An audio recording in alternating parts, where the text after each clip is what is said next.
మనం plants complete చేసాం, plant tissue complete చేసాం. సో ఇప్పుడు ఏముంటుందంటే యానిమల్ యానిమల్ టిష్యూ. సో ఈ యానిమల్ టిష్యూ ఎన్ని రకాలయ్యా అంటే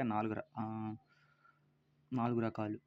ఒకటే epithelial tissue, muscular tissue, connective tissue, nervous tissue. So వీటి ఒక్కో దాని గురించి మనం డిస్కస్ చేద్దాం. ఎపిథీలియల్ అంటే ఏంటి, మస్క్యులర్ అంటే ఏంటి, కనెక్టివ్ టిష్యూ అంటే ఏంటి, ఈ నర్వస్ టిష్యూ అంటే ఏంటో చూద్దాం. సో ఫస్ట్ ఎపిథీలియల్ టిష్యూ చూద్దాం. ఎపిథీలియల్ టిష్యూ చూద్దాం. ఈ ఎపిథీలియల్ టిష్యూ అక్కరెన్స్ అంటే ఎక్కడ ఉంటుంది, ఎక్కడ అంటే త్రూఅవుట్ ద బాడీ ఉంటుంది. అంటే బాడీ మొత్తంలో ఈ ఎపిథీలియల్ టిష్యూ ఉంటుంది. సో దీని యొక్క లక్షణాలు, క్యారెక్టరిస్టిక్స్ ఏంటయ్యా అంటే ఇది మనకి ప్రొటెక్టివ్ లేయర్ లాగా కవర్ చేస్తుంది. ఇక్కడ ఒక కవరింగ్ లాగా, అంటే ఒక ప్రొటెక్షన్ లేయర్ లాగా, కవరింగ్ లాగా లేదా ఒక ప్రొటెక్షన్ లేయర్ లాగా యాక్ట్ చేస్తుంది. ఏంటిది ఎపిథీలియల్ టిష్యూ. సో ఇంకేం చేస్తుంది, సో ఈ టిష్యూ ఎలా ఉంటుందంటే సెల్స్ అనేవి టైట్గా ఫామ్ అయి ఉంటాయి. టైట్గా అంటే ఇంట్రా సెల్యులార్ స్పేస్ తక్కువ ఉంటుంది. అంటే ఇలా దగ్గరగా టైట్గా ప్యాక్ అయి ఉంటాయి. సో ఇంట్రా సెల్యులార్ స్పేస్ తక్కువ ఉంటుంది. సో ఒకవేళ ఈ టిష్యూ ఎలా సపరేట్ అవుతాయి అంటే ఈ టిష్యూకి ఇంకో టిష్యూకి సపరేట్మెంట్ ఏదయ్యా అంటే ఒక బేస్మెంట్ మెంబ్రేన్ అని ఒకటి ఉంటుంది. బేస్మెంట్ మెంబ్రేన్ ద్వారా ఎపిథీలియల్ టిష్యూ ఇంకో టిష్యూకి సపరేట్ అవుతాయి. దేని ద్వారా, బేస్మెంట్ మెంబ్రేన్ ద్వారా సపరేట్ అవుతూ ఉంటాయి. మరి దీని యొక్క ఫంక్షన్ ఏంటి, దీని యొక్క ఫంక్షన్ ఏంటయ్యా అంటే బాడీని ఇంజరీస్ నుంచి రక్షిస్తుంది. It protects the body from the injuries or damage. So దీంట్లో మళ్ళీ 2 రకాలు ఉన్నాయి. దేంట్లో ఎపిథీలియల్ టిష్యూలో ఎన్ని రకాలయ్యా అంటే simple epithelial, compound epithelial tissue. Okay, ఇప్పుడు సింపుల్ ఎపిథీలియల్ టిష్యూ చూద్దాం. సింపుల్ ఇది ఎక్కడ ఉంటుంది అంటే అక్కరెన్స్. ఈ అక్కరెన్స్లు చాలా ఇంపార్టెంట్, చాలాసార్లు అడుగుతాడు ఎగ్జామ్స్లో. సింపుల్ ఎపిథీలియల్ టిష్యూ ఎక్కడ ఉంటుంది అంటే linings of body parts, ducts and tubes. అంటే బాడీ పార్ట్స్ యొక్క లైనింగ్స్ దగ్గర, డక్ట్స్ దగ్గర, ట్యూబ్ దగ్గర ఉండేది ఏంటిది సింపుల్ ఎపిథీలియల్ టిష్యూ లేదా ఎపిథీలియల్ టిష్యూ. సో మరి ఇది ఎలా ఉంటుంది, ఒక లేయర్ మాత్రమే ఫామ్ అయి ఉంటుంది. ఈ టిష్యూ ఎలా ఉంటుంది అంటే ఒక లేయర్తో మాత్రమే ఫామ్ అయి ఉంటుంది. అంటే సింగిల్ లేయర్ ఆఫ్ సెల్స్తో మాత్రమే ఇది ఫామ్ అయి ఉంటుంది. సో ఈ సింపుల్ ఎపిథీలియల్ టిష్యూ మళ్ళీ 3 భాగాలుగా విడిపోయింది. ఓకే, ఈ సింపుల్ ఎపిథీలియల్ 3 భాగాలుగా విడిపోయింది. ఎలా, squamous, cuboidal, columnar. Simple, squamous, cuboidal, columnar. So ఈ 3 గురించి ఇప్పుడు డిస్కస్ చేద్దాం. ఈ 3 డిస్కస్ అయితే చేసినట్టే కదా. సో ఈ 3 డిస్కస్ చేద్దాం. ఇప్పుడు స్క్వామస్ డిస్కస్ చేద్దాం. ఈ స్క్వామస్ ఇంపార్టెంట్ బాగా. సో ఈ స్క్వామస్ టిష్యూ కనుక మనం చూసుకుంటే ఇది ఎక్కడ ఉంటుంది అంటే అక్కరెన్స్. సో అక్కరెన్స్ ఎక్కడ ఉంటుంది అంటే బ్లడ్ వెజల్స్ దగ్గర అండ్ లంగ్స్లో సాక్స్ ఆఫ్ లంగ్స్ అంటారు. అంటే సాక్స్ అంటే ఒక ఎయిర్ బ్యాగ్స్లా ఉంటాయి. సో లంగ్స్ దగ్గర ఉంటాయి. ఇంకెక్కడ బాడీ క్యావిటీస్, పెరిటోనం అనే దాని దగ్గర కూడా ఉంటాయంట. దాని దగ్గర ఉంటాయంట. మరి దీని యొక్క స్ట్రక్చర్ ఎలా ఉంటుంది, అంటే ఎక్స్ట్రీమ్లీ థిన్ అండ్ ఫ్లాట్. అంటే ఫ్లాట్ అంటే ఎలా ఉంటాయి, ఇలా ఉంటాయి కదా, ఫ్లాట్గా ఇలా ఉంటాయి, చాలా సన్నగా ఫ్లాట్గా ఉంటాయి. సో ఇలా ఉంటాయి, ఎక్స్ట్రీమ్లీ థిన్ అండ్ ఫ్లాట్, ఇలా ఉంటుందంట ఈ స్క్వామస్. ఇది స్క్వామస్ గురించి. సో ఈ స్క్వామస్లో 2 రకాలు ఉన్నాయి. ఓకే, ఈ స్క్వామస్లో 2 రకాలు ఉన్నాయి. మళ్ళీ ఈ స్క్వామస్లో 2 రకాలు ఉన్నాయి. ఏంటిది, సింపుల్ స్క్వామస్ ఒకటే, స్ట్రాటిఫైడ్ స్క్వామస్ ఒకటే.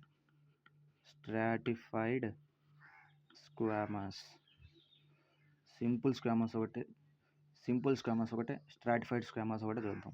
సో ఇప్పుడు సింపుల్ స్క్వామస్ దీని అక్కరెన్స్ ఎక్కడయ్యా అంటే మౌత్ అండ్ ఈసోఫాగస్ అంటే ఫుడ్ పైప్ అక్కడ ఉంటాయి. సో మరి దీని షేప్ ఎలా ఉంటుంది అంటే ఫ్లాట్గా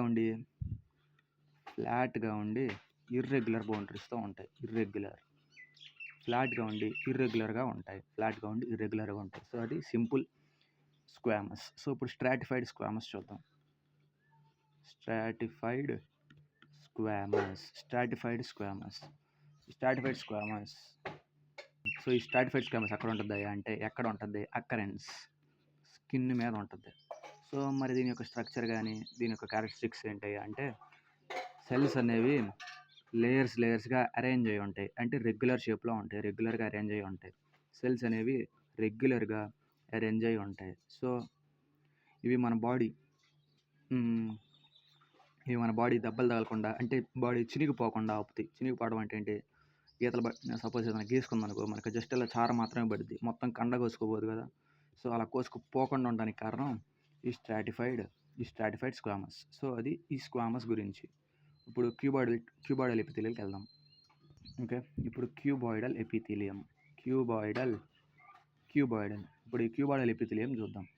సో దీని యొక్క అక్కరెన్స్ ఇది చాలా ఇంపార్టెంట్, చాలాసార్లు అడిగిన క్వశ్చన్. క్యూబాయిడల్ టిష్యూ ఎక్కడెక్కడ ఉంటుంది అక్కరెన్స్. సో ఎక్కడెక్కడ ఉంటుంది అంటే సెలైవరీ గ్లాండ్స్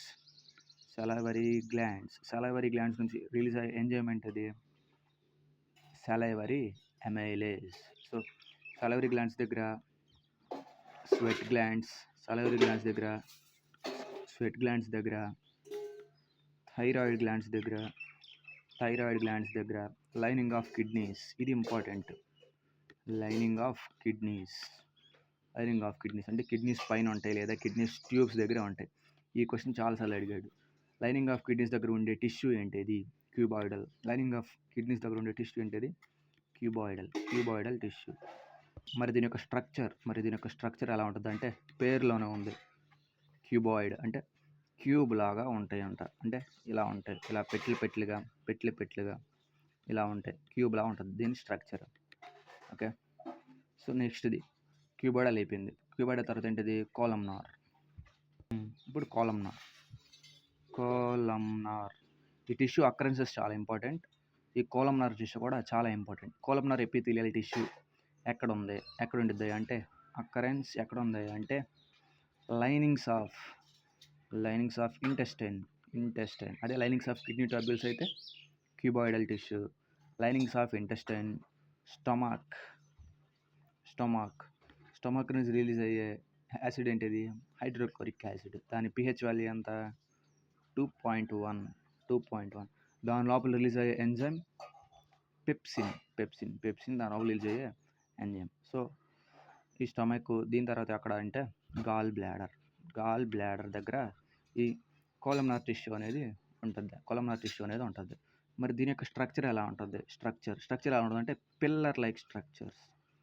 ఇలా పిల్లర్లా ఉంటుంది స్ట్రక్చర్. ఎలా ఉంటుంది ఇది టాల్గా అండ్ వైడ్గా ఉంటుంది.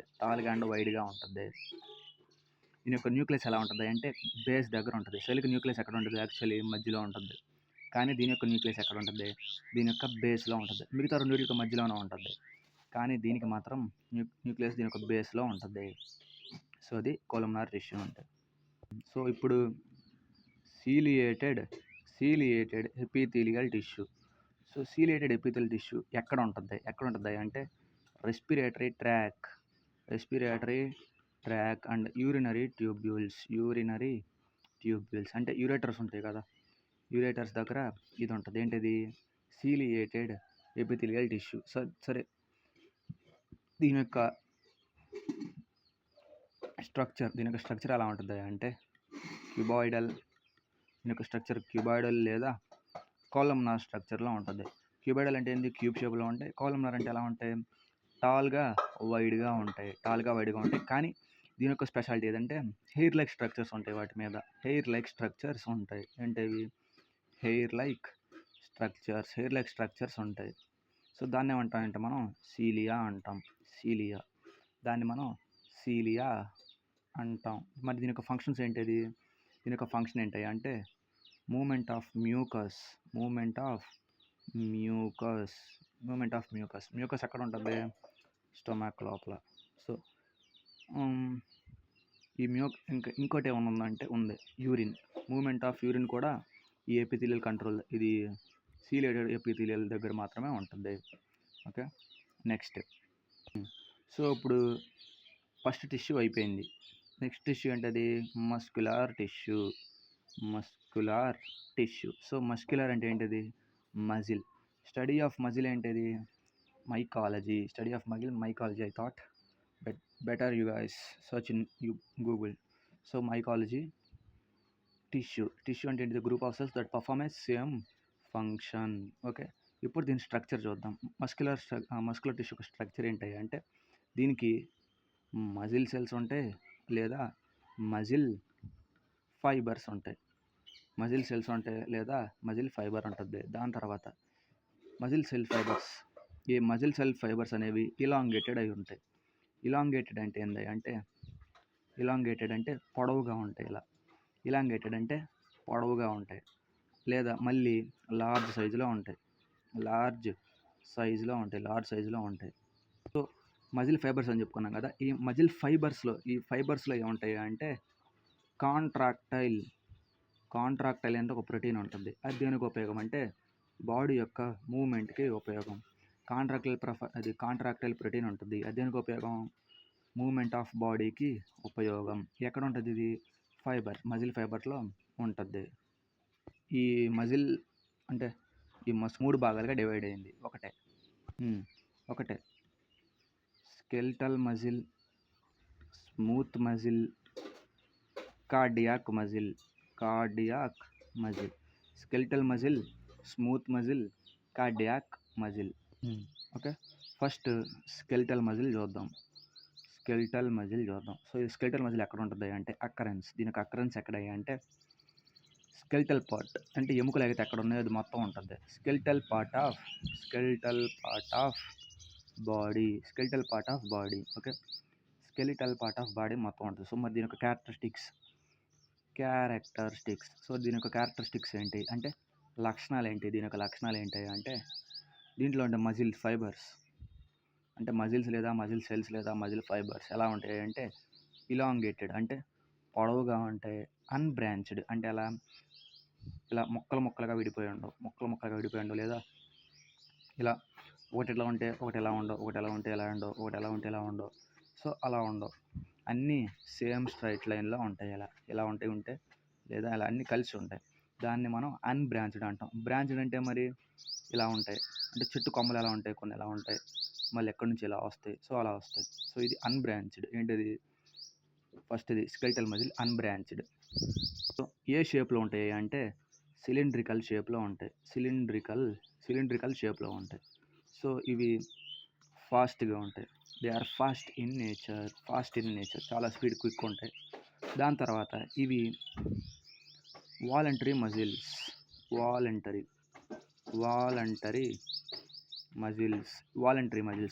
మజిల్స్ అంటే ఏంటంటే మనం కంట్రోల్లో ఉండేవి, మనం కంట్రోల్ చేసేవి. ఏంటివి వాలంటరీ మజిల్స్ అంటే మనం కంట్రోల్ చేసేవి. సో అంటే మనం చేయగలుగుతున్నాం, మనం కంట్రోల్ చేస్తున్నాం కాబట్టి అది స్కెలిటల్ మజిలే. సో ఏమైతే మన కంట్రోల్ చేస్తామో వాటిని మనం వాలంటరీ మజిల్స్ అంటాం. సో ఇందులో ఉన్న ప్రతి ఒక్క సెల్ ఒక న్యూక్లియస్ ఉండదు, చాలా న్యూక్లియస్లు ఉంటాయి. అంటే ఇది మల్టీ న్యూక్లియేటెడ్ అంటే ఒక న్యూక్లియస్ ఉండదు, చాలా న్యూక్లియస్ ఉంటాయి ఆ సెల్స్లో. దాని తర్వాత మళ్ళీ ఇవి ఈజీలీ ఫ్యాటిగ్ అని I don't know exactly, I will update. Easily fatigue. So దాని తర్వాత ఏమంటాయి మరి దీని యొక్క ఫంక్షన్స్ ఏంటి? ఫంక్షన్స్ ఏంటంటే బాడీ కదలడానికి ఉపయోగపడుతుంది. అంటే మూమెంట్ ఆఫ్ బాడీ యొక్క మెయిన్ ఫంక్షన్ ఏంటిది? బాడీని మూవ్ చేయడానికి ఈ మజిల్ మనకు ఉపయోగపడుతుంది. ఏ మజిల్ అది? Skeletal muscle. సో ఇది స్కెలిటల్ మజిల్ గురించి. ఓకే, మళ్ళీ పోస్చర్ అంటే బాడీ మనం నిలబడుతున్నాం కదా, దాన్ని మనం పోస్చర్ అంటాం. బాడీ పోస్చర్ మెయింటైన్ చేయడానికి కూడా ఈ స్కెలిటల్ మజిల్స్ అనేవి మనకు ఉపయోగపడతాయి. సో అది స్కెలిటల్ మజిల్ గురించి. ఇప్పుడు స్మూత్ మజిల్. సో ఇప్పుడు స్మూత్ మజిల్ చూద్దాం. స్మూత్ మజిల్ అంటే ఏంటి? ఈ స్మూత్ మజిల్ అంటే ఏంటి? ఎక్కడ ఉంటుంది? సో ఇది ఎక్కడ ఉంటుంది అంటే అక్కరెన్స్ ఎక్కడ? ఇంటెస్టైన్ దగ్గర ఉంటుంది, యూటరస్ దగ్గర ఉంటుంది, బ్లడ్ వెజల్స్లో ఉంటుంది, బ్లడ్ వెజల్స్లో ఉంటుంది, స్టొమక్లో ఉంటుంది, బ్రాంకీ అంటే ఊపిరితిత్తుల లోపల బ్రాంకీ దగ్గర ఉంటుంది, ఐరిస్ కన్ను లోపల కూడా ఇది ఉంటుంది, ఇది ఉంటుంది. సో మరి దీని క్యారెక్టరిస్టిక్స్ ఏంటి? దీని యొక్క క్యారెక్టరిస్టిక్స్ ఏంటి అంటే న్యూక్లియస్ కరెక్ట్గా సెంటర్లో ఉంటుంది. న్యూక్లియస్ ఎక్కడ ఉంటుంది? కరెక్ట్గా సెంటర్లో ఉంటుంది. సో ఇవి స్ట్రైట్ లైన్స్ కాదు, నాన్ స్ట్రైటెడ్ అంటే ఎలాంటి మచ్చలు అలాంటి డార్క్ స్పాట్స్ ఇవే ఉండవు. దేని మీద? స్మూత్ మజిల్స్ మీద. So non striated and spindle shaped, ఇది important. Spindle shaped. So smooth muscle యొక్క షేప్ ఏంటని అడుగుతాడు. స్పిండిల్ అంటే ఇలా ఉంటుంది, ఇక్కడ న్యూక్లియస్ ఉంటుంది, ఇది స్పిండిల్ షేప్డ్ ఇలా ఉంటాయి. సో ఇది స్పిండిల్ షేప్డ్. సో అవి స్పిండిల్ షేప్ ఉండటం వల్ల ఏమైంది అంటే అన్నీ గట్టిగా కలిసి అతుక్కుపోయి ఉంటాయి. సో ఈ సెల్స్ అనేవి ఇవి కూడా అన్బ్రాంచ్డ్ అంటే లైన్లో ఉంటాయి, ఈ సెల్స్ కూడా. సో దీనివల్ల ఏమైంది అంటే ఇవి స్లోగా గ్రోత్ అవుతాయి. అంటే సెల్స్ అన్నీ చాలా స్పీడ్ గ్రోత్ అవుతాయి, కానీ దీనికి స్లో గ్రోత్ ఉంటుంది. దేనికి? స్మూత్ మజిల్కి స్లో గ్రోత్ ఉండడం వల్ల they do not fatigue easily. Okay. మరి ఈ మజిల్స్ ఏ కేటగిరీ కంటే ఇన్వాలంటరీ మజిల్స్ ఇవి. అంటే మన చేత్తో మనం కంట్రోల్ చేయలేం, మన యాక్షన్స్తో మనం కంట్రోల్ చేయలేం. Involuntary muscles. సో మరి దీని యొక్క మెయిన్ ఫంక్షన్ ఏంటి? దీని యొక్క మెయిన్ ఫంక్షన్ ఏంటంటే మజిల్, ఇది ఇంపార్టెంట్, మజిల్ పెరిస్టాల్సిస్ మూమెంట్స్ అంటే ఏంటి? మనం వాటర్ తాగుతున్నాం, గొంతు పట్టినప్పుడు వాటర్ కిందకి ఎలా వెళ్తాయి? మనం వాటర్ పోసుకుంటాం, గొంతు పట్టినప్పుడు మనం మింగినప్పుడు జస్ట్ మనకు సెన్సేషన్ వస్తుంది. ఆ సెన్సేషనే ఈ పెరిస్టాల్సిస్. సో ఇంకోటి ఏంటిది? మనకి ఆకలేసినప్పుడు పేగులు అరుస్తాయి అంటారు కదా, పేగులు అరవవు, ఇది మూవ్ అవుతూ ఉంటుంది. అది ఎలా మూవ్ అవుతుంది అంటే ఈ వేవ్లో మూవ్ అవుతూ ఉంటుంది. ఈ వేవ్లో ఇట్లా మూవ్ అవుతూ ఉండటం వల్ల సౌండ్ వస్తుంది. దాన్నే మనం పేగులు కూడా వస్తున్నాయి అన్నం తినయ్యా అంటారు, పేగులు కూడా వస్తున్నాయి అంటారు కదా. ఇది మళ్ళీ యూరినరీ బ్లాడర్ ఫిల్ అయినప్పుడు ఈ పెరిస్టాల్సిస్ మూమెంట్ మనకి ఎలా మూమెంట్స్ ఇవ్వడం వల్ల మనకు అర్థమైద్ది. ఎందుకు? మనకి యూరిన్ వస్తున్న సెన్సేషన్ ఇచ్చేదే ఈ పెరిస్టాల్సిస్ మూమెంట్. ఇవి ఇలా మూమెంట్ అవ్వడం వల్ల దీన్నే పెరిస్టాల్సిస్ మూమెంట్ అంటాం. ఈ ప్రాసెస్ని పెరిస్టాల్సిస్ అంటాం. సో అన్నం తినేటప్పుడు మనకు ఆకలేసినప్పుడు సౌండ్ దేనివల్ల వస్తుంది? ఈ పెరిస్టాల్సిస్ మూమెంట్స్ వల్ల. మనం యూరిన్ వస్తుందని ఇంటిమేషన్ ఇచ్చేవి కూడా ఈ పెరిస్టాల్సిక్ మూమెంట్స్. సో అవి పెరిస్టాల్సిక్ మూమెంట్స్. సో మరి దీన్ని కంట్రోల్ చేసేవి ఏంటివి? స్మూత్ మజిల్స్ యొక్క మెయిన్ ఫంక్షన్ ఏంటిది? Muscle peristalsis. సో అది స్మూత్ మజిల్స్ గురించి. సో దాని తర్వాత కార్డియాక్ మజిల్స్. కార్డియాక్లోనే పేరుంది. కార్డియాక్ అంటే ఏంటిది? రిలేటెడ్ టు హార్ట్ కదా. కార్డియాక్ అంటే రిలేటెడ్ టు హార్ట్. సో ఇప్పుడు చూద్దాం, ఇది ఎక్కడ ఉంటుంది? ఈ మజిల్ ఎక్కడ ఉంటుంది అంటే హార్ట్ దగ్గరే ఉంటుంది. అక్కరెన్స్ ఎట్ హార్ట్ దగ్గరే ఉంటుంది. మరి దీని యొక్క క్యారెక్టరిస్టిక్స్ ఎలా ఉంటాయి అంటే ఈ సెల్స్ అనేవి ఇలాంగేటెడ్ సిలిండ్రికల్ ఇన్ షేప్. అదే స్మూత్ మజిల్స్ అయితే స్పిండిల్ షేప్. అదే ఫస్ట్ది మనం చెప్పుకున్నది ఏంటివి? స్కెలిటల్ మజిల్ అయితే సిలిండ్రికల్ షేప్. ఓకే. మళ్ళీ ఇవి మల్టీ న్యూక్లియేటెడ్ కాదు, యూనిన్యూక్లియేటెడ్ అంటే సింగిల్ న్యూక్లియస్ కలిగి ఉన్న సెల్స్ మాత్రమే ఇవి. ఏంటవి? Cardiac muscles. దాని తర్వాత అన్నిటికంటే ఇంపార్టెంట్, ఇవి బ్రాంచ్డ్ సెల్స్ అంటే ఎలా ఉంటాయి? బ్రాంచ్డ్ సెల్స్ అంటే ఫస్ట్ సిలిండ్రికల్ షేప్ కదా, అది ఎలా ఉంటుంది? First cylindrical shape. సో దాని తర్వాత ఇక్కడ నుంచి ఇక్కడ ఒక బ్రాంచ్ వచ్చింది, మళ్ళీ దీని నుంచి మళ్ళీ దీని నుంచి ఒక బ్రాంచ్ ఇలా వచ్చింది, ఇలా వస్తుంది, మళ్ళీ దీని నుంచి ఇట్లా విడిపోయిద్ది ఒకటే. సో ఇలా ఈ బ్రాంచ్డ్ షేప్ని కొనసాగిస్తూ ఉంటాయి. ఇలా బ్రాంచ్డ్గా ఇలా ఇది బ్రాంచ్డ్ అంటే. సో ఎన్ని ఉంటాయి, ఒక్కోదానికి ఒక్కొక్క న్యూక్లియస్ మాత్రమే ఉంటుంది, యూనిన్యూక్లియేటెడ్ కదా. సో అది ఇలా ఉంటాయి. మరి these are do not fatigue easily, అంటే ఇవి ఫ్యాటిక్ అవ్వు. దాని తర్వాత ఇవే మజిల్స్ అయ్యి అంటే ఇన్వాలంటరీ మజిల్స్, అంటే ఇవి మజిల్స్ మనం కంట్రోల్ చేయం. హార్ట్లో ఉన్న మజిల్స్ మనం కంట్రోల్ చేస్తే మన హార్ట్ ఎప్పుడైనా ఆపుకోవచ్చు కదా. So involuntary muscles, only skeletal muscles మాత్రమే వాలంటరీ మజిల్స్. మిగతా రెండు అంటే స్మూత్ ఈ కార్డియాక్ మజిల్స్ అనేవి involuntary muscles. So involuntary muscles. మరి దీని యొక్క ఫంక్షన్స్ ఏంటి? మరి దీని యొక్క ఫంక్షన్స్ ఏంటయ్యా అంటే contraction and relaxation of heart, అంటే గుండె కొట్టుకోవడం వదలడం, అంటే సంకోచ వ్యాకోచాలు, గుండె యొక్క సంకోచ వ్యాకోచాలని ఈ హార్ట్ మజిల్స్ కంట్రోల్ చేస్తాయి, ఈ కార్డియాక్ మజిల్సే కంట్రోల్ చేస్తాయి. ఇంకోటి ఏంటిది, బ్లడ్ని పంప్ చేయడానికి ఉపయోగపడుతుంది.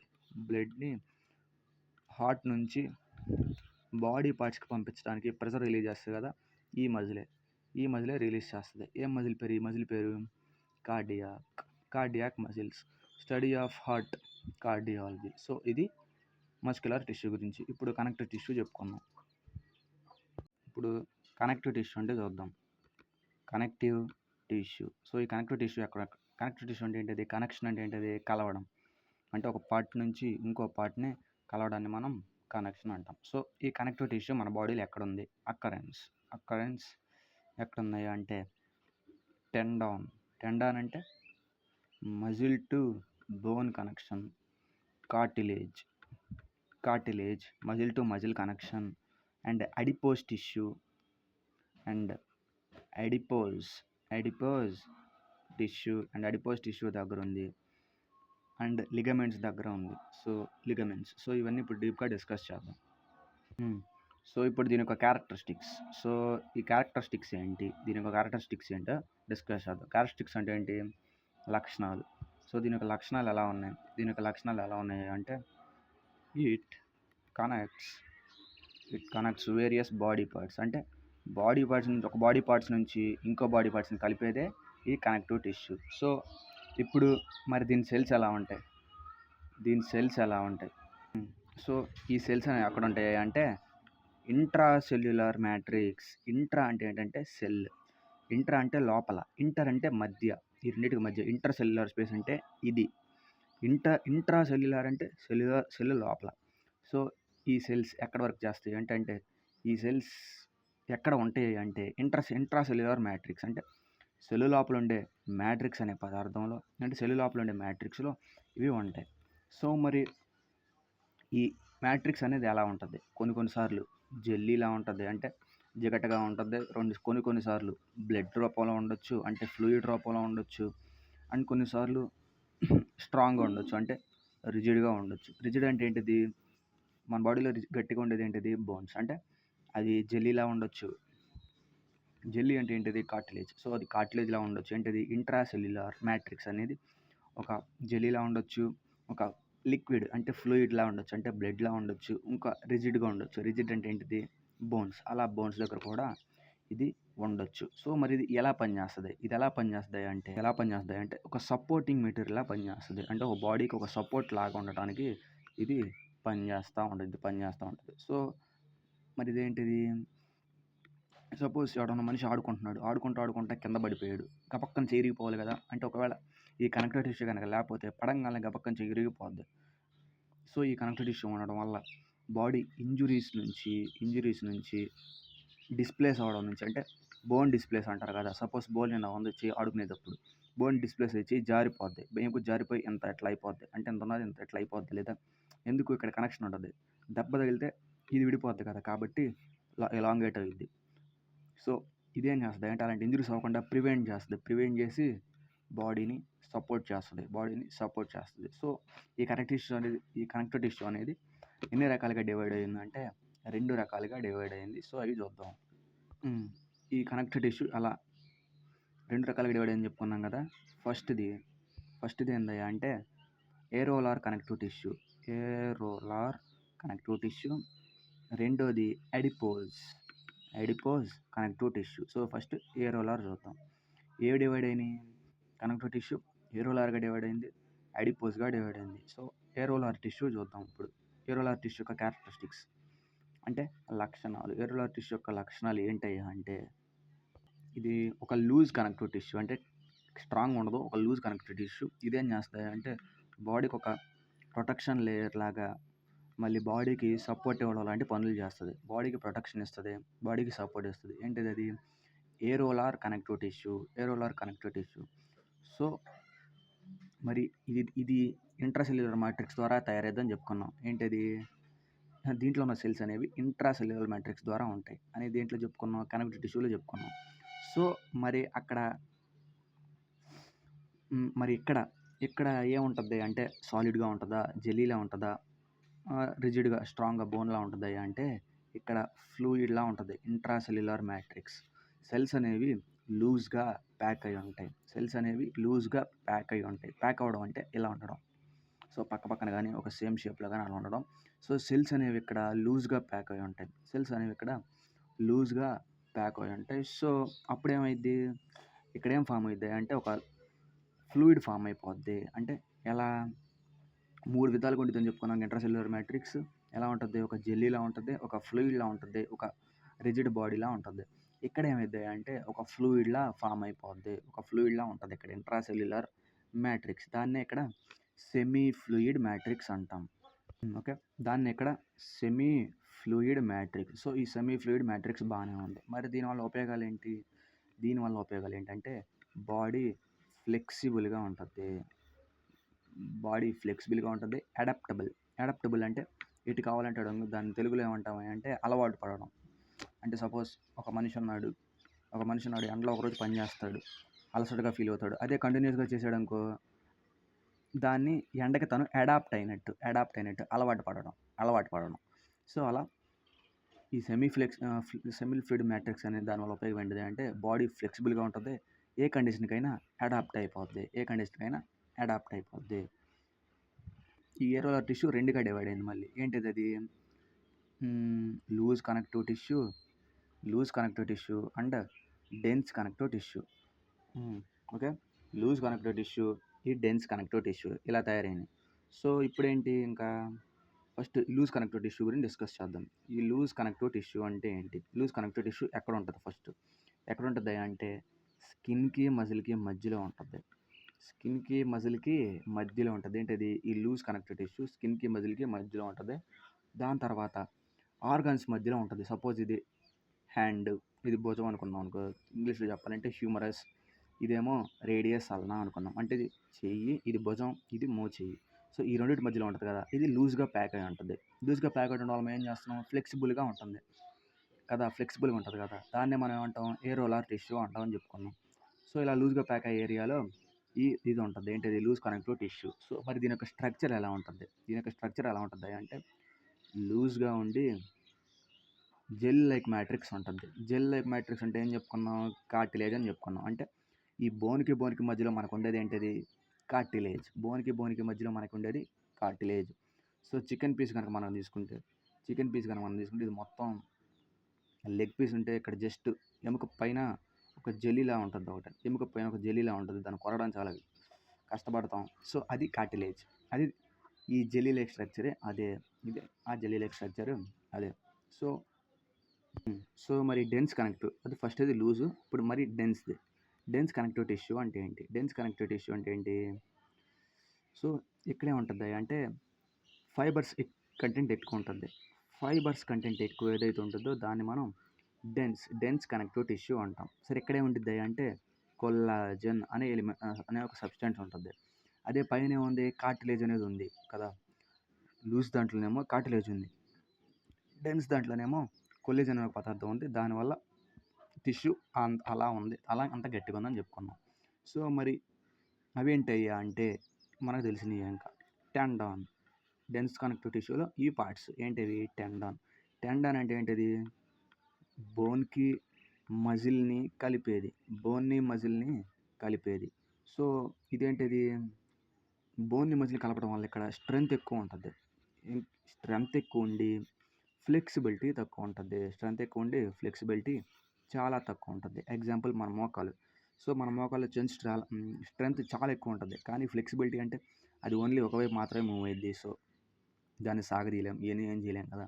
సో అందువల్ల దానికి స్ట్రెంత్ ఉంటుంది, టెండాన్కి స్ట్రెంత్ ఉంటుంది, ఫ్లెక్సిబిలిటీ తక్కువ ఉంటుంది. టెండాన్ అంటే ఏంటిది, బోన్కి మజిల్ని కలిపే పార్ట్ని మనం టెండాన్ అంటాం. Tendon it connects bone to muscle లేదా మజిల్ టు బోన్స్, అది టెండాన్ అంటే. సో ఇప్పుడు లిగమెంట్. సో ఇప్పుడు ఏంటిది, లిగమెంట్. సో ఈ లిగమెంట్ అంటే ఏంటి, లిగమెంట్ అంటే ఏంటి, బోన్ టు బోన్ కలిపేది. It connects bone to bone, bone నుంచి బోన్ కలపడమే దీని యొక్క ముఖ్య ఉద్దేశం. ఏంటది, లిగమెంట్. ఓకే. స్ట్రెంత్ ఉంటుంది, అంటే స్ట్రెంత్ టెండాన్ అంత ఉండదు, కానీ కొంచెం కావాల్సిన స్ట్రెంత్ ఉంటుంది. దీంట్లో మ్యాట్రిక్స్ అనేది ఉండదు. మ్యాట్రిక్స్ అనేది చాలా తక్కువ కంటెంట్లో ఉంటుంది లేదా ఉండదు. ఎముకల మధ్య గుజ్జు అయిపోయిందిరా అంటాం కదా, అది మ్యాట్రిక్స్ అంటే. ఎముకల దగ్గర గుజ్జు లేదురా అంటాం కదా, అది క్వైట్ న్యాచురల్. ఎందుకు, ligament bone to bone joint దగ్గర మ్యాట్రిక్స్ చాలా తక్కువ ఉంటుంది. సో ఇది ఏరోలార్ టిష్యూ అంటే. ఇప్పుడు ఎడిపోస్ టిష్యూకి వెళ్దాం. ఓకే, ఇప్పుడు ఎడిపోస్. ఈ అడిపోస్ టిష్యూ అంటే ఏంటో చూద్దాం. సో ఎడిపోస్ టిష్యూ ఎక్కడ ఉంటుంది, ఫస్ట్ ఎక్కడ ఉంటుంది అంటే బిలో స్కిన్. చాలా ఇంపార్టెంట్. అడిపోస్ టిష్యూ ఎక్కడ ఉందని చాలాసార్లు అడిగాడు. స్కిన్ దగ్గర ఉంటుంది. మళ్ళీ ఇంటర్నల్ ఆర్గాన్స్ మధ్యలో ఉంటుంది. సపోజ్ ఇప్పుడు హార్ట్ లంగ్స్ ఉన్నాయి, వీటి మధ్యలో అడిపోస్ టిష్యూ ఉంటుంది. లేదా సింపుల్గా చెప్పాలంటే stomach, pancreas separated by adipose tissue. అంటే ఆ రెండింటి మధ్యలో ఉంటుంది ఖచ్చితంగా. ఇంటర్నల్ ఆర్గాన్స్ మధ్యలో ఖచ్చితంగా అడిపోస్ టిష్యూ అనేది ఉంటుంది. మరి దీని యొక్క స్ట్రక్చర్ ఎలా ఉంటుంది అంటే, ఇది టిష్యూ కదా, టిష్యూ అంటే ఏంటిది, గ్రూప్ ఆఫ్ సెల్స్. కాబట్టి సెల్స్ అనేవి రౌండ్గా అరేంజ్ అయి ఉంటాయి. Cells are round, oval shaped, అంటే గుడ్డులా ఉంటాయి, ఓవల్ షేప్డ్. మళ్ళీ అడిపోస్ టిష్యూలో మ్యాక్సిమం ఏముంటుంది అంటే ఫ్యాట్. అడిపోస్ టిష్యూలో మ్యాక్సిమం ఏముంటుంది, ఫ్యాట్. కాబట్టి వీటిని ఏమంటారు అయ్యా అంటే అడిపోసైట్స్ అంటాం. అడిపోసైట్స్. ఇప్పుడు అర్థమైందా. స్కిన్ కింద ఎందుకు ఉంటుంది, స్కిన్ కింద మనకు ఉండేది కొవ్వే. స్కిన్ కింద మనకు ఉండేది ఫ్యాట్ కొవ్వు ఉంటుంది. సో ఒక్కొక్క ఆర్గానిక్ ఇంకో ఆర్గానిక్ మధ్య ఉండేది కొవ్వే. కాబట్టి ఎక్కడైతే కొవ్వు ఉంటుందో అక్కడ అడిపోస్ టిష్యూ ఉందని మనం అర్థం చేసుకోవాలి. ఎక్కడైతే కొవ్వు ఎక్కువ ఉందో మనకి అక్కడ అడిపోస్ టిష్యూ ఉందని మనం అర్థం చేసుకోవాలి. ఎందుకు, అడిపోస్ టిష్యూ అంటే ఫ్యాట్ కదా. సో అది. సో మరి దీని యొక్క ఫంక్షన్స్ ఏంటి, ఇదేం పనులు చేస్తాయి అంటే, అది షాక్ తగలకుండా ఆపుద్ది మనకి. అంటే షాక్ అనేది తగలకుండా ఆపుద్ది. అంటే ఎలక్ట్రిసిటీ మన బాడీలో గుండా పాస్ అవ్వదు. కాబట్టి ఇది ఎలా యాక్ట్ చేస్తుంది, ఒక ఇన్సులేటర్ లాగా యాక్ట్ చేస్తుంది. ఇన్సులేటర్ అంటే చెప్పుకున్నాం, ఏదైతే ఎలక్ట్రిసిటీని దాని గుండా పాస్ చేయదో అది ఇన్సులేటర్. ఏదైతే ఎలక్ట్రిసిటీని దాని గుండా పాస్ చేసిద్దో అది కండక్టర్. అది పాస్ చేయదో అది ఇన్సులేటర్.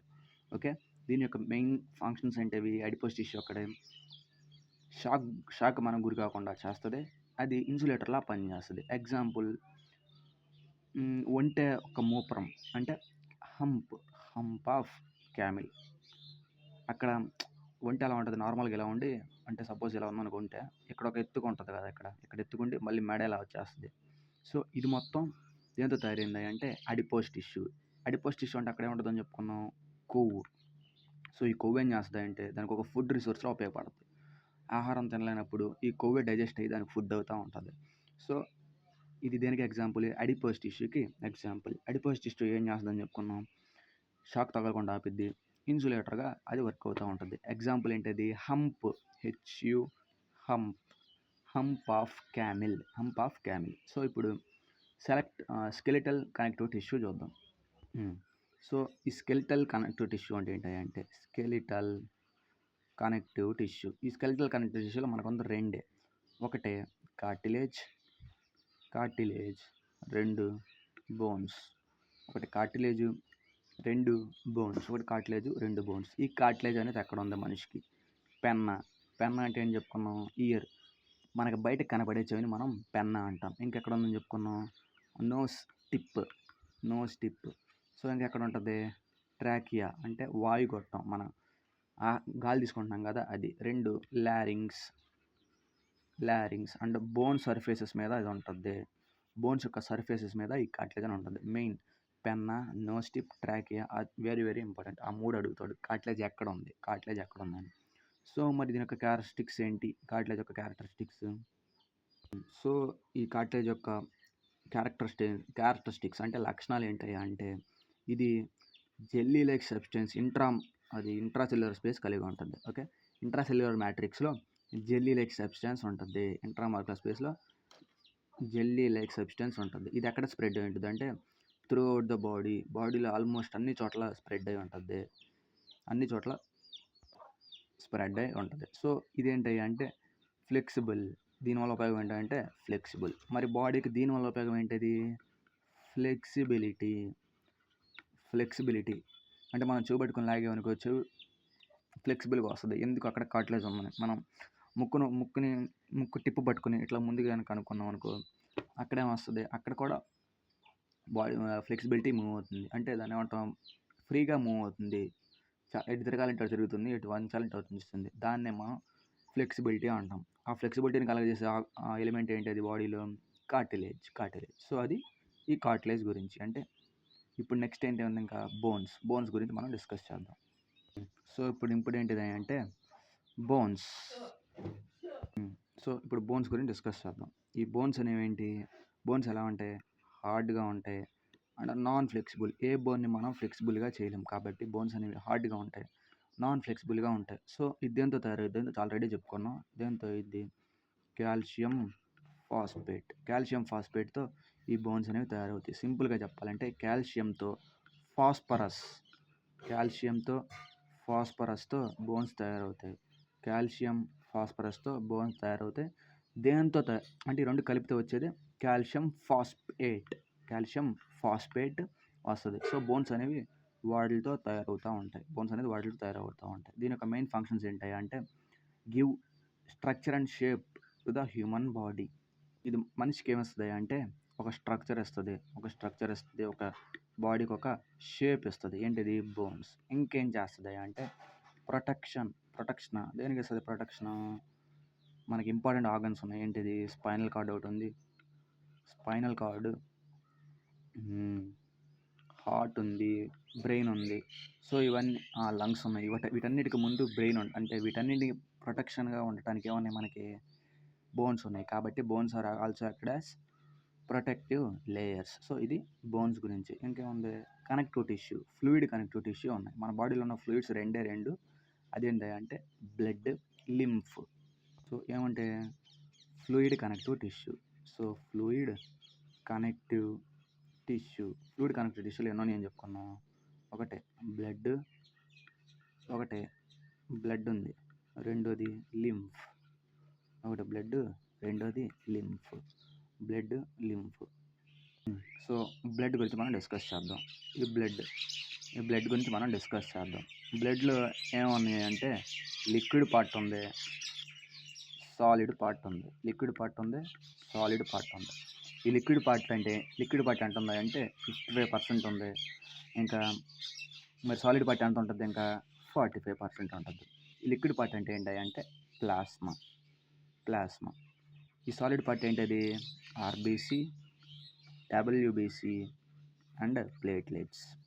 ఓకే, సో మళ్ళీ ప్లాస్మాలో 92% వాటర్ ఉంటాయి.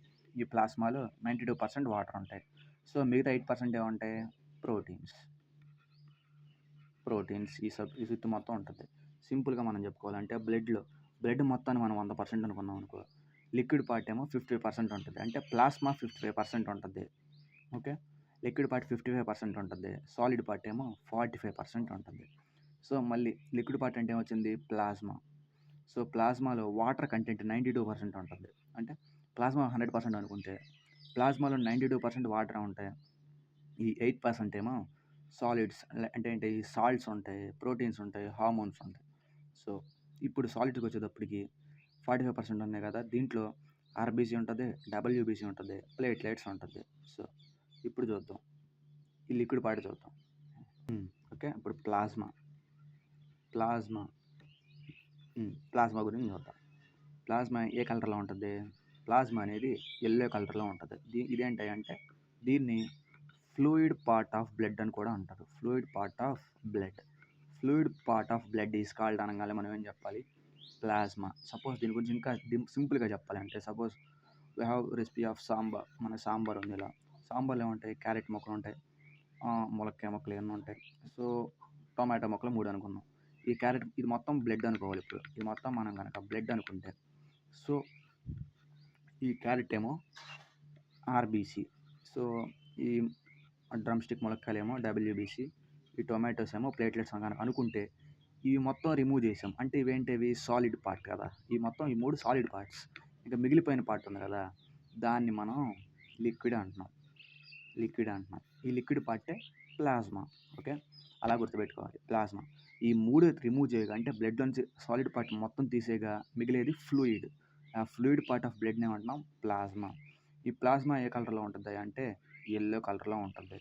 మళ్ళీ ఈ ప్లాస్మాలో 92% వాటర్ ఉంటాయి. ఈ ప్లాస్మాలో 92% వాటర్ ఉంటాయి. మిగతా 8% ప్రోటీన్స్ గానీ, హార్మోన్స్ గానీ ఇవి ఉంటాయి.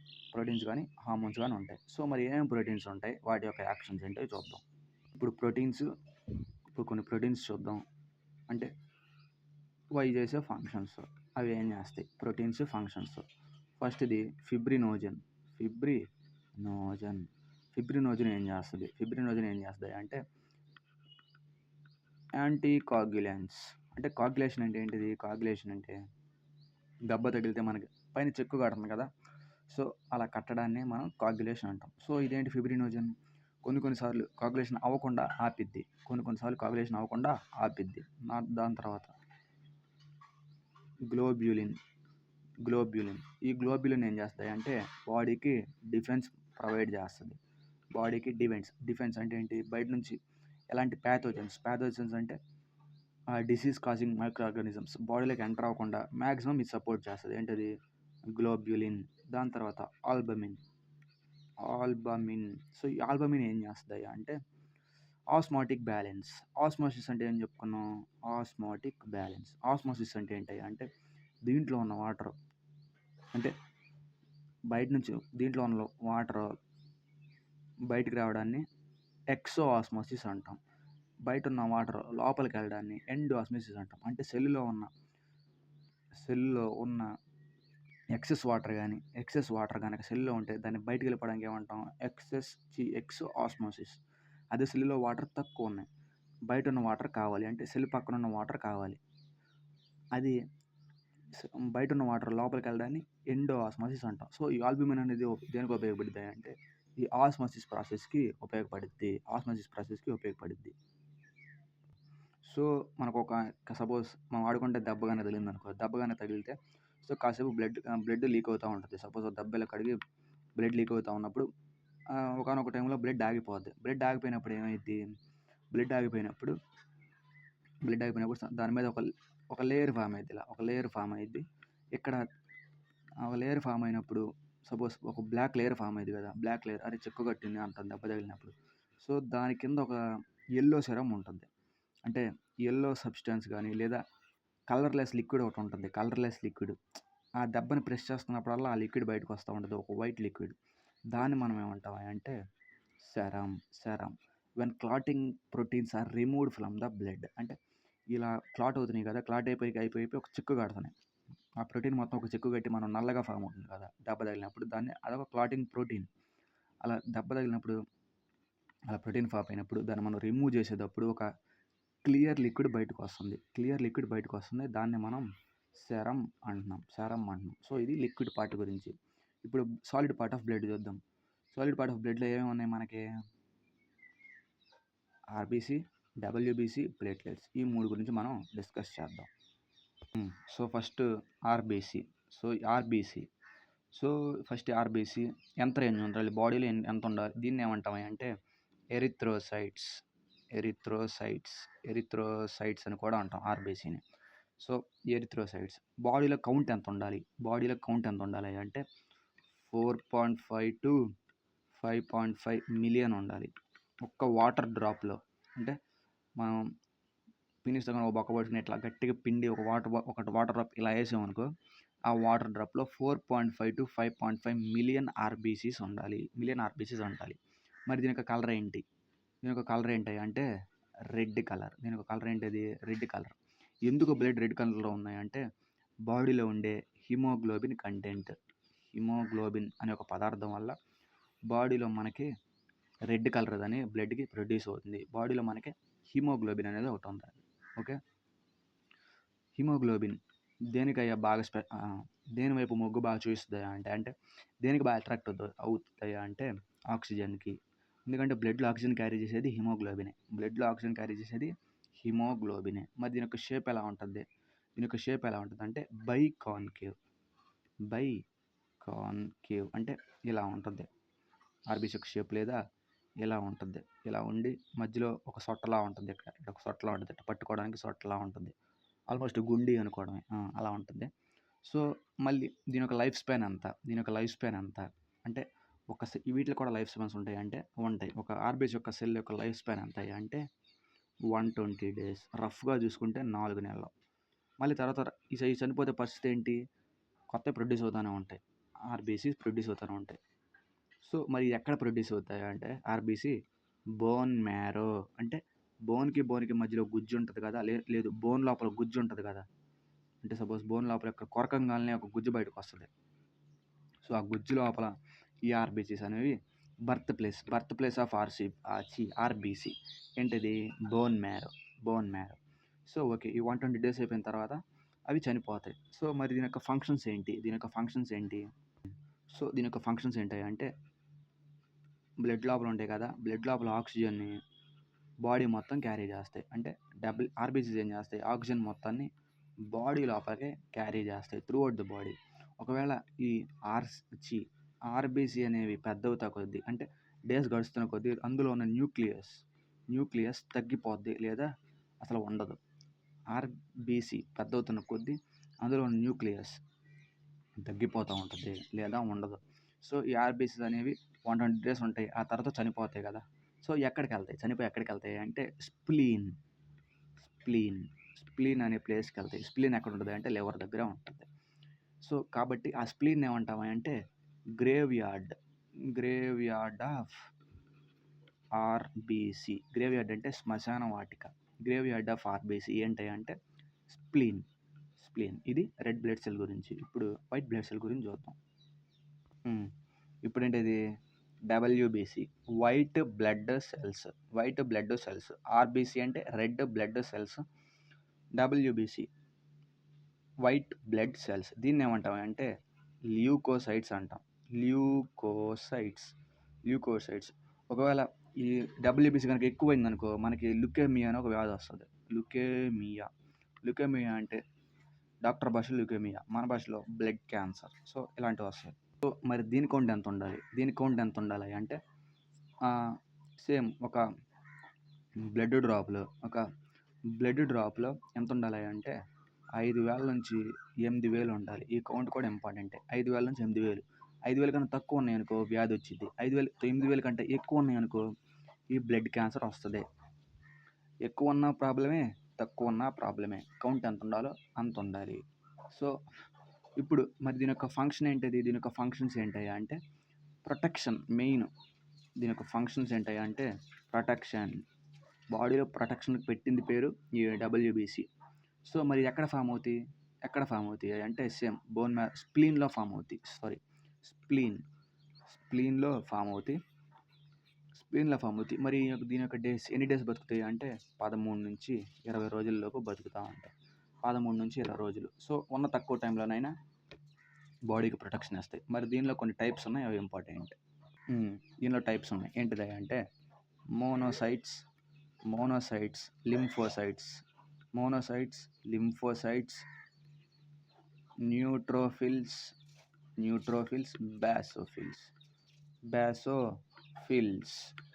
బేసోఫిల్స్ ఇలా ఉన్నాయి. సో, ఇవి దేని గురించి డబ్ల్యూబీసీ గురించి. ఇంక మిగిలింది ప్లేట్లెట్స్ మిగిలింది. ప్లేట్లెట్స్ చూద్దాం. సో, ఈ ప్లేట్లెట్స్ గురించి చూద్దాం. దీని యొక్క కౌంట్ ఎంత ఉండాలి అంటే 150,000 నుంచి 3,50,000 ఉండాలి. ఒక ఒక బ్లడ్ డ్రాప్కి అంటే ఒక క్యూబిక్ మిల్లీమీటర్ అని ఉంటుంది ఇక్కడ, దాన్ని సింపుల్గా బ్లడ్ డ్రాప్ అనేస్తాం ఇక్కడ ఈ ఈ లాంగ్వేజ్లో. సో ఒక బ్లడ్ డ్రాప్లో 1,50,000 నుంచి 3,50,000 వరకు ప్లేట్లెట్స్ కౌంట్ ఉండాలి. దీనికి ఇంకో పేరు ఏం పేరు అంటే థ్రాంబోసైట్స్. థ్రాంబోసైట్స్ అంటారు వీటిని. సో మరి దీని యొక్క షేప్ ఎలా ఉంటుంది అంటే ఇర్రెగ్యులర్. ఓన్లీ షేప్ ఉండేది రెడ్ బ్లడ్ సెల్స్కి మాత్రమే ఉంటుంది. ఈ డబ్ల్యూబీసీకి ఉండదు, ఈ ప్లేట్లెట్స్కి షేప్ ఉండదు. సో మరి ఇది ఎక్కడ తయారవుతాయి అంటే సో ఇవి ఎక్కడ ఫామ్ అవుతాయి అని చెప్పుకున్నాం, bone marrow. So bone marrow దగ్గరలో అన్ని ఫామ్ అవుతున్నాయి.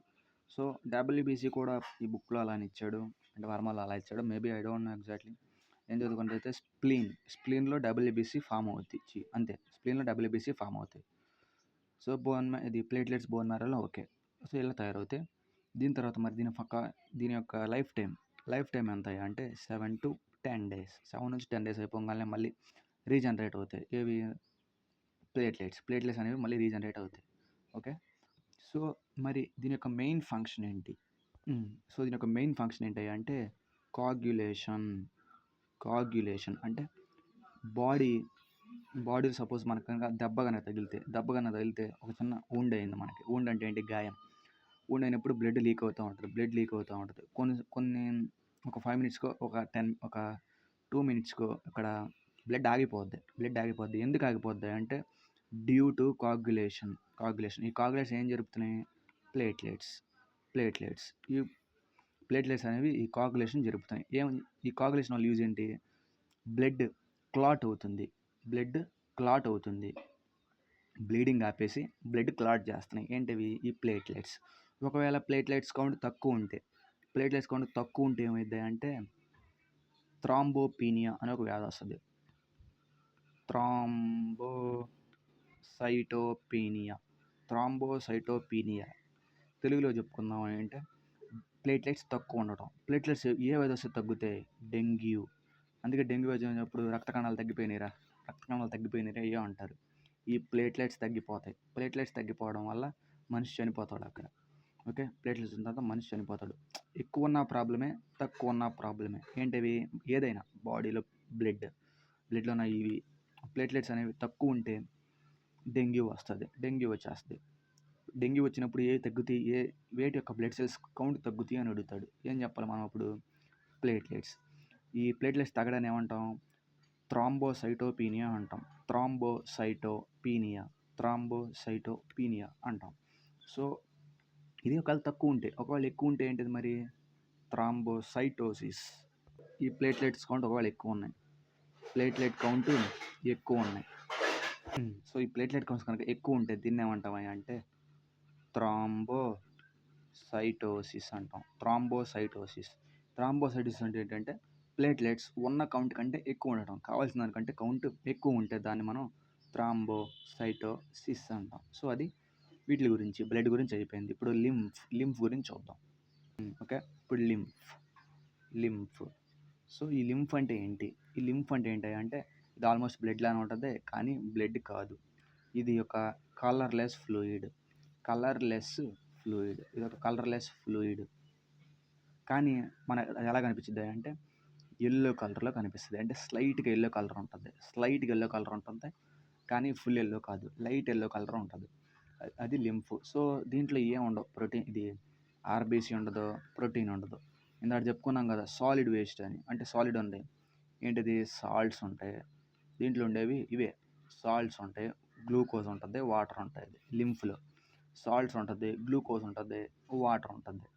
సో ఇది ఎలా ఉంటుంది అంటే ఒక బ్లడ్ ప్లాస్మా లాగానే ఉంటుంది. ఏంటది? ఈ లింఫ్ అనేది. మరి ఇంత వేస్ట్ ఇది ఎందుకు మనకు పనికి వస్తుంది? దీని యొక్క ఒక మెయిన్ ఫంక్షన్ ఉంటుంది. ఆ మెయిన్ ఫంక్షన్ చూద్దాం. ఈ లింఫ్ మనకు దేనికి పనికి వస్తుంది అంటే ఇమ్యూన్ సిస్టమ్ అంటే రోగ నిరోధక శక్తి. ఇమ్యూన్ సిస్టమ్ బ్యాలెన్స్ చేయడంలో ఇది పనికి వస్తుంది. ఈ ఇమ్యూన్ సిస్టమ్ ఏ సెల్స్కి సంబంధించింది అంటే డబ్ల్యూబీసీ. రోగ నిరోధక శక్తికి సంబంధించిన కణాలు ఏమి అని అడుగుతాడు తెలుగులో అయితే. So immune system is related to which cells in ఆ బ్లడ్ అని అడుగుతాడు. డబ్ల్యూబీసీ ఎందుకు? డబ్ల్యూబీసీ పోరాటం చేస్తున్నాయి కదా, డిఫెన్స్ మెకానిజం. సో మనకి ఏదైనా జ్వరం వచ్చి స్పీడ్గా తగ్గిపోయింది అనుకో, మనకి ఇమ్యూనిటీ పవర్ ఎక్కువ ఉందని అర్థం. సో ఈ ఇమ్యూనిటీ దేనికి రిలేట్ అయ్యింది, ఏ సెల్స్ క్రియేట్ అయ్యింది అంటే డబ్ల్యూబీసీకి రిలేట్ అయ్యింది. సో అది లింఫ్ గురించి. ఇంకా మిగిలిపోయింది నర్వస్ టిష్యూ ఒకటే గురించి, అది ఇప్పుడు డిస్కస్ చేద్దాం. Nervous tissue. ఓకే, ఇప్పుడు ఈ నర్వస్ టిష్యూ చూద్దాం. Nervous tissue. సో ఈ నర్వస్ టిష్యూ అంటే ఏంటిది? ఈ నర్వస్ టిష్యూ అంటే ఏంటయ్యా అంటే దేనికి సంబంధించింది అంటే నర్వస్ సిస్టమ్కి సంబంధించింది. నర్వస్ సిస్టమ్ సింపుల్గా చెప్పుకోవాలంటే మనకు కొన్ని పదాలు తెలియాలి ఇక్కడ. Stimulus, reflex action, reflex arc, coordination, stimulus. So ఈ పదాలన్నీ కవర్ అయ్యేలాగా ఒక స్టోరీ చెప్దాం. సపోజ్ ఒక మనిషి ఉన్నాడు. ఒక మనిషి ఒక ముళ్ళ పొదల్లో కూడా వెళ్తున్నాడు. సపోజ్ ఇవన్నీ ముళ్ళు అనుకున్నాం. ముళ్ళ పొదల్లో కూడా వెళ్తున్నాడు.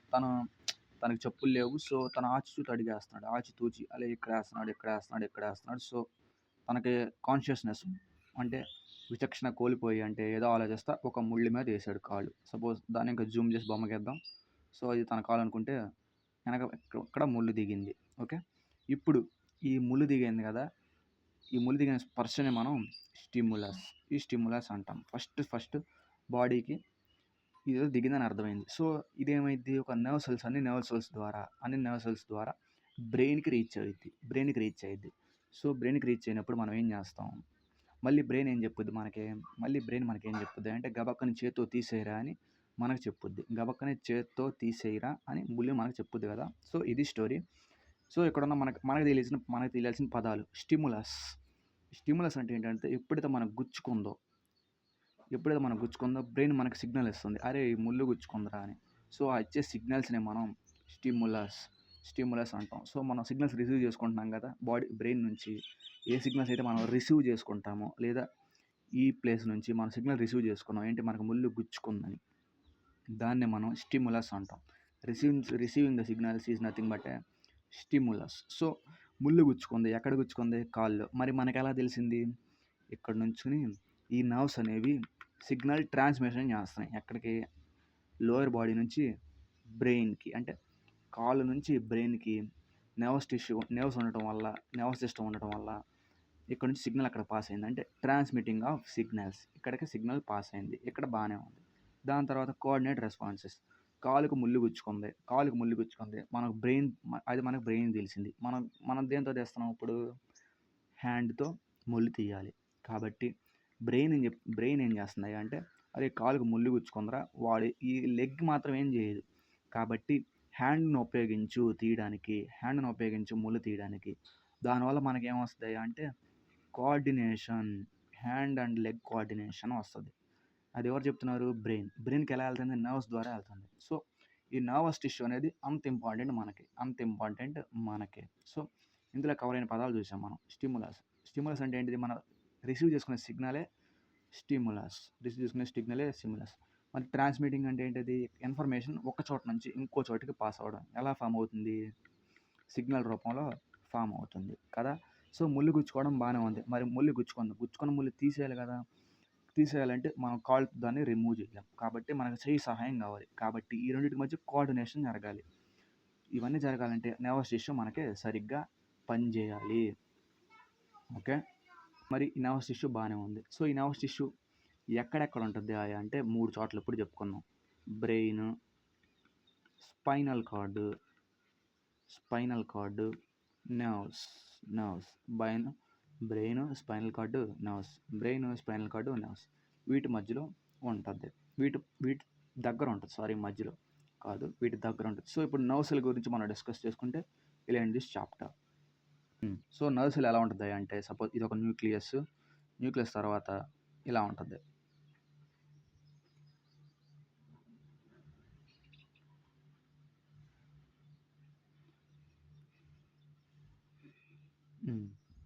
సపోజ్ ఇలా ఉంటుంది. ఇవన్నీ ఒక బ్రాంచెస్లా ఉంటాయి. ఇక్కడ ఇవన్నీ బ్రాంచెస్లా ఉంటాయి. ఇంకా నీట్గా ఉంది. So I don't know how to draw exactly, I'm not a good artist. So ఇలా ఉంటుంది. సో ఇక్కడ ఒక ఎలా ఉంటుంది, ఒక పైప్లా ఉంటుంది. దీనిపైన ఇలా ఉంటాయి, షేప్ ఉంటుంది. సో ఇవన్నీ పేర్లు కూడా ఉండే చెప్పుకుందాం.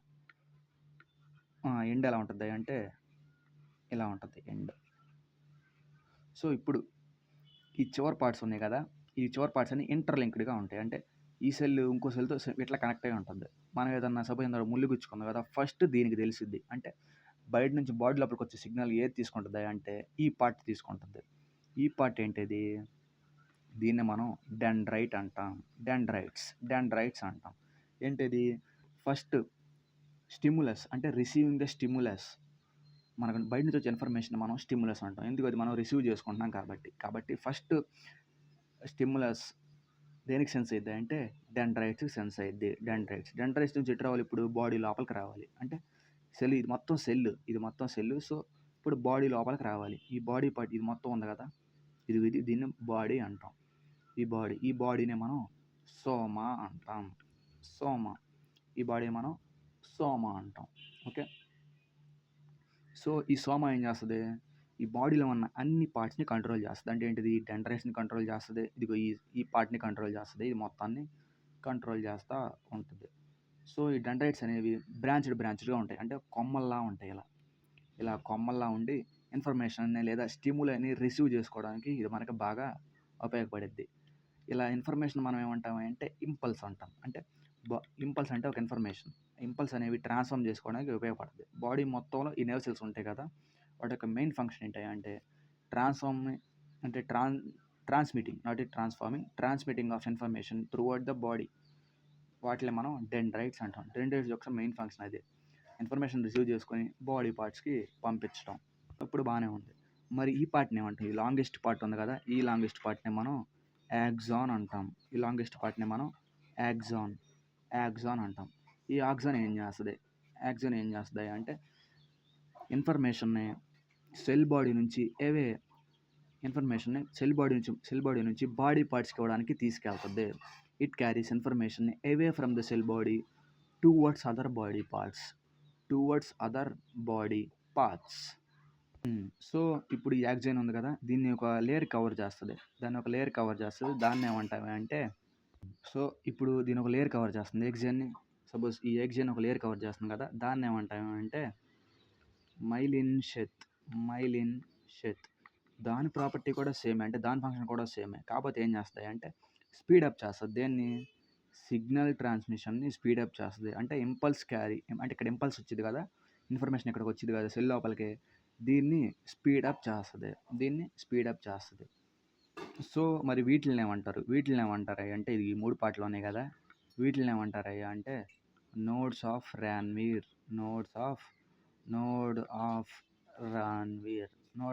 రాన్వీర్ అంటారు. సో, ఇన్ఫర్మేషన్ ఇక్కడికి వచ్చిన తర్వాత ఇక్కడికి రావాలి. ఇంక లాస్ట్ పార్ట్ ఇక్కడికి రావాలి. మళ్ళీ ఇక్కడ ఈ సెల్ కనెక్ట్ అయ్యి ఉంటుంది. అంటే ఇది సెల్ మళ్ళీ ఇక్కడికి వచ్చేస్తది. అంటే ఎలా? మళ్ళీ ఇట్ట కనెక్ట్ అయిపోయి ఉంటుంది ఇక్కడ వీటిల దగ్గర. అంటే ఇన్ఫర్మేషన్ ఇక్కడికి వచ్చి ఇక్కడ నుంచి ఈ సెల్‌కి పాస్ అవ్వాలి కదా! ఈ పార్ట్‌ని ఏమంటారు అంటే స్వచమ్ సెల్స్ అంటాం. లేదా స్వాన్ సెల్స్. అంటే అది స్వచం కాదు స్వాన్ సెల్స్ అంటారు. స్వాన్ సెల్స్ ఏం చేస్తాయి? ఇన్ఫర్మేషన్ని ఒక సెల్ నుంచి ఇంకో సెల్‌కి ట్రాన్స్ఫర్ చేస్తాయి. ఓకే. ఇప్పుడు ఈ ఎండింగ్ పార్ట్ అంటే ఈ స్వామ్ సెల్స్‌కి మళ్ళీ ఇటు పక్కన వచ్చే డెండ్రైట్స్ ఉంది కదా! ఈ పార్ట్‌ని మనం ఏమంటామయ్యా అంటే సినాప్స్ అంటాం. సో, ఒక సెల్ యొక్క స్వాన్ సెల్స్ ఇంకో సెల్ యొక్క డెండ్రైట్స్ మధ్య ఉండే గ్యాప్‌ని మనం ఏమంటామయ్యా అంటే సినాప్స్ అంటాం. సో, ఇది ఈ కనెక్టివ్ టిష్యూస్ గురించి. సో, రేపు ఫైనల్ లెసన్ ఉంది. అది చెప్పుకొని will close the biology. Okay then bye.